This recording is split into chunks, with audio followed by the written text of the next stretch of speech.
MapleStory. It's an 18-year-old game. 20 years if you're in Korea. Over that amount of time, MapleStory has changed a lot, to say the least. For a game that's pushing 2 decades, it's not that surprising that there will be a lot of different metas throughout its history. One such meta had dominated the game for quite some time. Party quests. Party quests were very popular amongst the community, appearing near the beginning of the game shortly after release, and being a popular strategy in the meta up until at least 2015. Party quests consisted of getting a group of people together, doing some type of quest or objective, and then getting EXP or a reward at the end of it. This spanned a wide range of levels, which meant that it could encapsulate pretty much the entire player base at the time. When you have that many people trying to use the same meta strategy, everybody's going to try to get an edge wherever they can find it. Now, MapleStory hasn't really had a reputation of being bug-free, or glitchless, or hacker-free, or good. So, it's no surprise that a meta which lasted around a decade would have its fair share of exploits within it. You guys already know what time it is. Kick back, crank your BGM to the max, and bust out your track lists, because today we'll be taking a closer look at one of these exploits which appeared during one of the most dominant metas MapleStory's ever seen. This is the art of smuggling.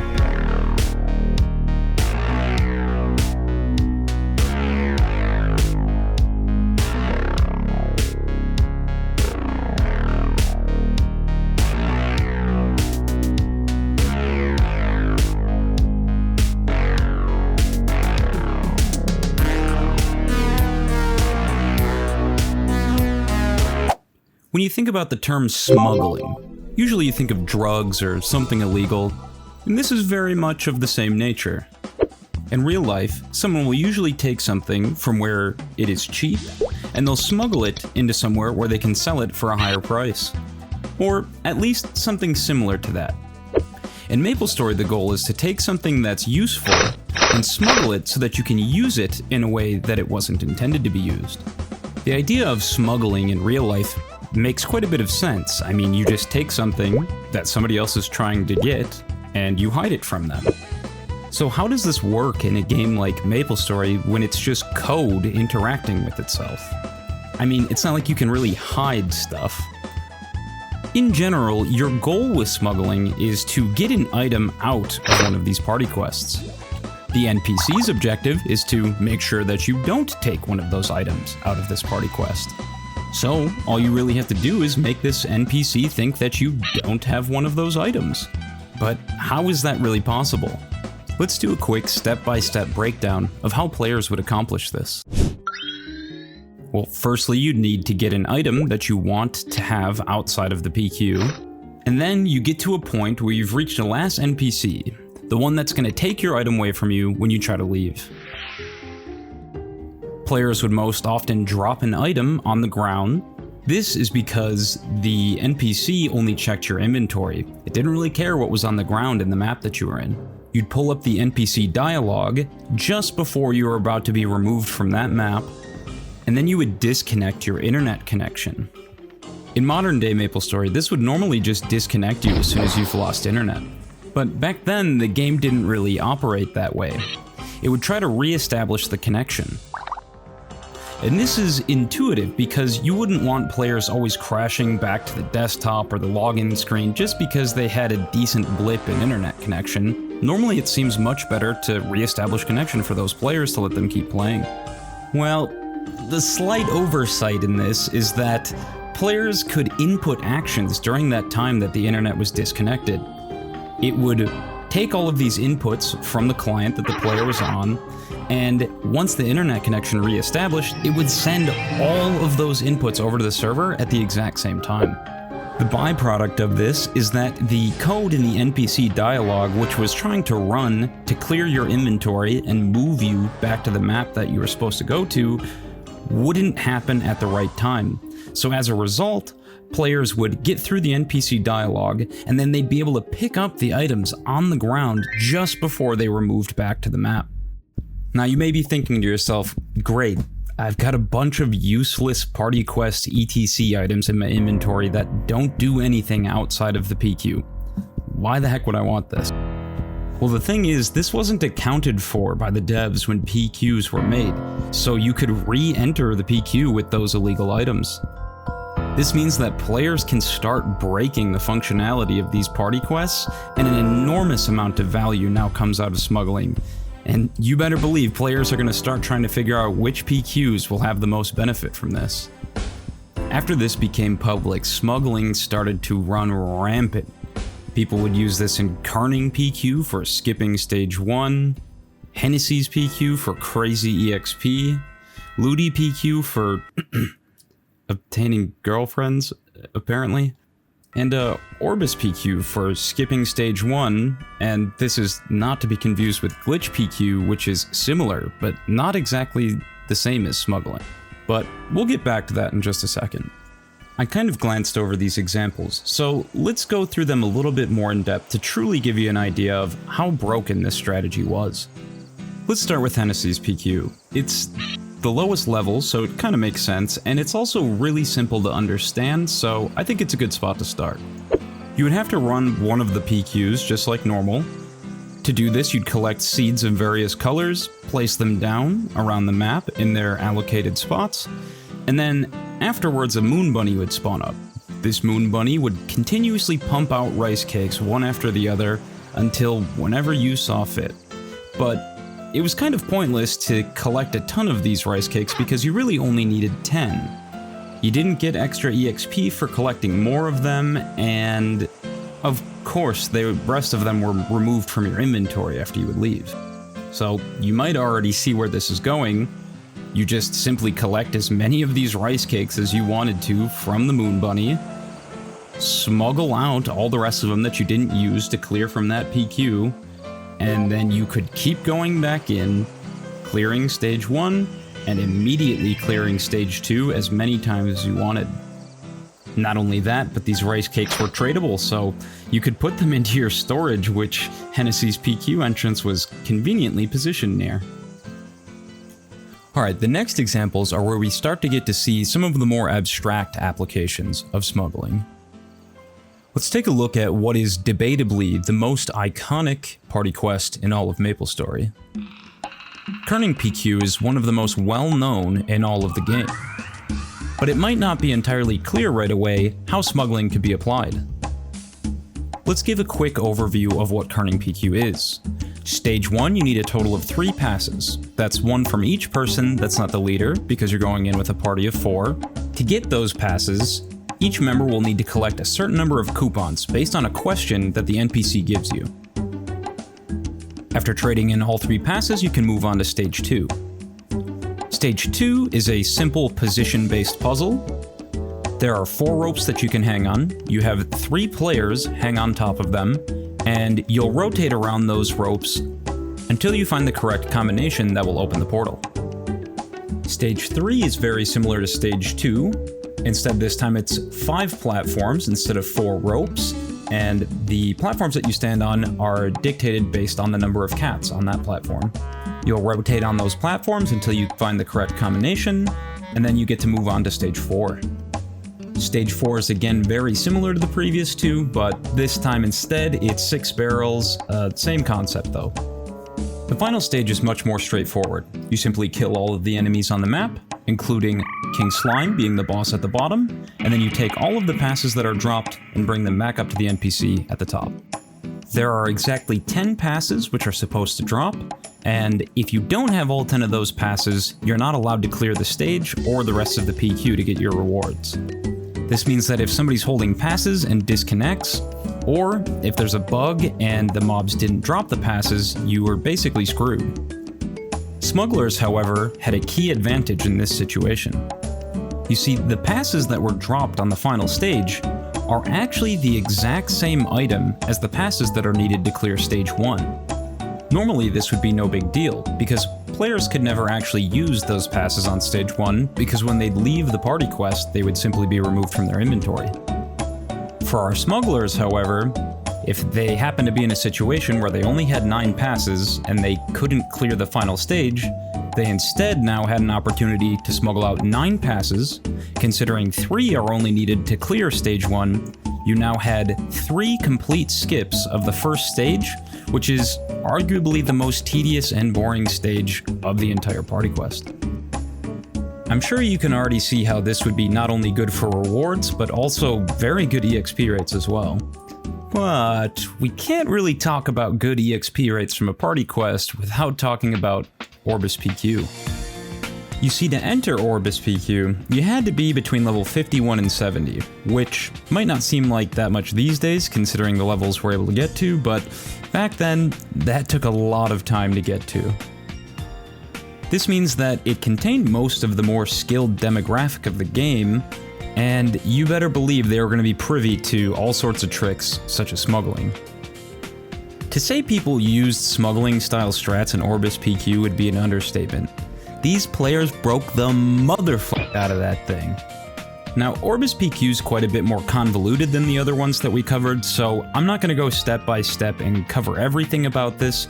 Just know that there are about 7 stages in there, and your goal is to collect a bunch of pieces of a statue of the goddess. You collect all of them, put them on the statue, and eventually you get to fight Papa Pixie, where you take this little piece of grass and you bring it back to the NPC for your reward and bonus stage. Those 7 stages had a lot of the similar mechanics of the previous party quests we already saw. So naturally, stage 1 is boring as hell, with you just collecting 20 cloud pieces that you need to trade in so that you can continue on to the rest of the party quest. Players figured out kind of a neat trick to speed up the party quest as a whole though. They'd collect all 20 clouds, and then they'd just leave the party quest and smuggle those 20 out. What happened from here is pretty genius. On the next entrance, they would immediately clear with those 20 clouds. However, you could go to the next stage, but you weren't required to. This meant that players could work on stage 2 while others collected more clouds from stage 1. Stage 2 would get completed around the same time that those players would bring those 20 clouds back, which meant from then on out you could continue to do both stage 1 and stage 2 at the same time, which saved a lot of time. You may remember from earlier I mentioned something called Glitch PQ. Abbreviated as just Glitch, players would use this glitch style of Orbis PQ to do some crazy things. I mentioned that glitch wasn't exactly smuggling, but it operates on the same fundamental mechanic. You see, there was a mechanic introduced that allowed players to pass the leader of their party to somebody else. This makes perfect sense. There's plenty of instances where you would want to be able to pass your party leader to somebody else. Rather than having to remake the whole party, or if somebody disconnects, you'd have to just leave and come back. At any rate, players found a way to abuse this, and that was Glitch PQ. Take for example Stage 2, also known as Lobby. Players would find the disc that they needed to find and put it on the altar, but rather than just clearing and continuing like normal, the leader of the party would get this pass the leader functionality prepped on somebody else. They'd then use the same strategy of disconnecting your internet like Smuggling had, and right afterwards they would click OK to pass the party leader and spam click the NPC. This did 2 things. It passed the party leader to somebody else, and it technically cleared the stage, but as long as they didn't click next, it wouldn't finalize everything. And because there were 6 people in the party, this meant that you could pass the leader 4 additional times, accounting for a total of 6 possible clears of that stage. Now this is pretty busted, but it doesn't stop there. This was also possible on Stage 3, also known as Sealed Room. Players would follow through with a simple platform puzzle like you would see in Kerning PQ. Once you figured out the correct combination though, you could just glitch again and get 6 times the EXP on the next stage. And if you thought that was going to be the end of it, I've got news for you. You see, the statue of the goddess was in a centralized location, which meant that you didn't even have to go into these stages in sequential order. That's right, glitch was also possible on one more stage, Stage 6, also known as Storage. See, Storage was extra interesting because it was a combination of both our traditional smuggle that we were looking at earlier and the glitch that's been shown off in Orbis PQ. Due to the way the PQ was set up, when clearing stage 6, you wouldn't lose the piece that was required to clear the stage. This meant that you could gather up 6 Statue of the Goddess pieces that are required to clear stage 6. That way, once you entered stage 6, you could just immediately glitch it again. Rinse and repeat for some disgusting EXP rates. With this, even some old school players estimating you could go from 52 to 71 in just 2 days. And if you played back then, you know this is nasty fast. Now, realistically, most parties weren't operating like a well-oiled machine like this. You'd have all sorts of variants of combinations of people just going straight to stage 6 or rushing stage 2, really just whatever the party felt like doing. MapleStory is a lot more about being casual and chatting with people back then anyways, so people weren't super hardcore into optimizing their EXP rates. Aside from Orbis though, smuggling started to bleed into a ton of other aspects of the game. I'm sure a lot of these went undocumented, but I'll give you a couple examples of other ways that people would use smuggling. People would use it in Smuggling PQ. That's right. You forgot Smuggling had a PQ, didn't you? That shit was terrible, man. Anyways, this one really wasn't that useful for Smuggling PQ. Basically, if you were about to run out of time, you could smuggle out your keys so that you could finish it a bit early on the next run. People did use it in Looty PQ, but it was a lot less useful of applications and was mostly for if people wanted to do shorter variations of the PQ or just wanted to skip the boss fight.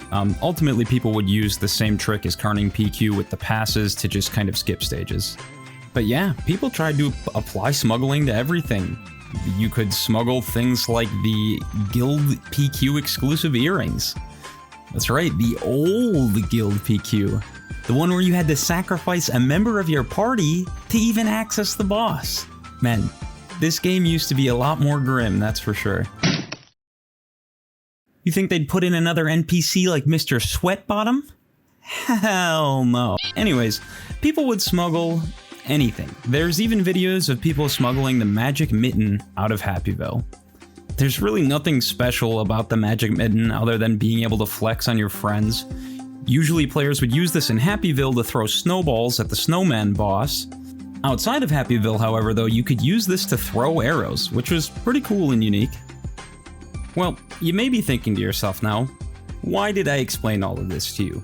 I mean, it's pretty interesting, but where's the significance? Is there really any point to remembering this after all these years? Did I just waste a lot of your time with useless knowledge? Well, I think if you look back at that last section that I just covered, the message is pretty clear about what the point of all of this is. Bring back Happyville Nexon, you cowards! I swear to fuck! Well, sorry it took me so long to get out another video like this. If you're watching this video, then you probably know how it goes when you play Mushroom Game. Let me know if you guys would be interested in something more casual, such as account progression. I definitely have a lot to show off since the last time I uploaded a video like this one. My cousin and I are also trying to upload more random MapleStory junk to a channel called Two Palm Trees, and I could always definitely upload more there. Also, it definitely feels kind of wrong to plug a Patreon when you've only uploaded about 2 videos within a year, but, you know, who knows who wants to see more of my content, so I figured why not. Full disclosure, this is definitely not a high-quality Patreon yet, by any means, but I've got to start somewhere, and I'll obviously improve it if there's enough interest in it. If you enjoyed this video, definitely check out my top 5 iconic hacks video if you haven't already. It's of the same flavor and I think you'd really enjoy it. Lastly, I always like to try to plug some high quality content creators when I see them. Recently, Togen Swal has caught my attention quite a lot. I really hope I didn't butcher that pronunciation.